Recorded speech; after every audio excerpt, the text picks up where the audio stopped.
జై గురుదేవదత్త. అందరికీ శ్రీ విశ్వావసు నామ సంవత్సర ఉగాది శుభాకాంక్షలు. ఇప్పుడు చెప్పబోయే రాశి ఫలితాలు ఎంత మేర జరుగుతాయనేది మీ వ్యక్తిగత జాతకాల్లో ప్రస్తుతం నడుస్తున్న గ్రహ మహాదశ అంతర్దశలను బట్టి మీకున్న యోగాలను బట్టి సవరింపబడతాయన్న విషయాన్ని జ్ఞప్తికి ఉంచుకోండి. ముఖ్యంగా అనుకూలమైన ఫలితాలు ఉన్నాయి కదా అని చెప్పి పొంగిపోవడం కానీ, ప్రతికూల ఫలితాలు ఉన్నాయి కదా అని చెప్పి బాధపడడం కానీ చెయ్యక్కర్లేదు. నేను చెప్పబోయే పరిహార క్రియలు ఆచరించండి, సరిపోతుంది.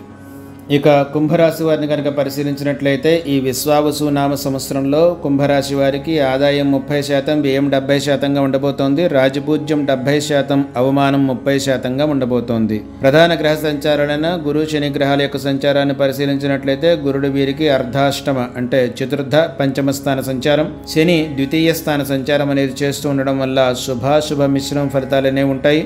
వృధా ఖర్చులు, శారీరక మానసిక ఒత్తిడులు, అనారోగ్యాలు, ఉద్యోగ వృత్తి వ్యాపారాల్లో ఇబ్బందులు, పార్ట్నర్షిప్ వ్యవహారాల్లో సమస్యలు, చట్టపరంగా సమస్యలు ఎదుర్కోవాల్సి వస్తుంది. ముఖ్యంగా మార్చ్, ఏప్రిల్, మే నెలలు, అలాగే అక్టోబరు, నవంబరు, డిసెంబరు ఈ నెలల్లో నేను చెప్పిన పై ఫలితాలు కలిగే అవకాశం ఉంది కాబట్టి తగు జాగ్రత్తలు పాటించాలి. ఇక మే నుంచి అక్టోబర్ వరకు గల మధ్యకాలము, అలాగే తిరిగి డిసెంబర్ నుంచి మార్చి వరకు గల మధ్యకాలము గట్టి ప్రయత్నం మీద అనుకూలమైన ఫలితాలు కలిగించే నెలలుగా ఉండబోతున్నాయి. నరాల సంబంధిత అనారోగ్య సమస్యలతో ఎవరైతే బాధపడుతున్నారో వారు దాని నుంచి బయటపడతారు. ఈ నెలల్లో అన్ని పనులు కూడా ఆలస్యంగానైనా సరే జరుగుతాయి.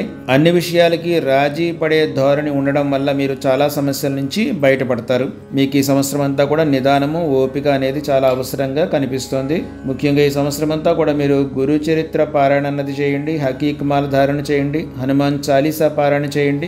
చతుర్దశమికి రుద్రాక్ష కానీ, దశమికి రుద్రాక్ష కానీ అంటే 14 ముఖాల రుద్రాక్ష కానీ, 10 ముఖాల రుద్రాక్ష కానీ ధారణ చేయండి. ఈ విధంగా చేయడం వల్ల ఈ సంవత్సరం అంతా కూడా మీకు జయకరంగా ఉంటుంది.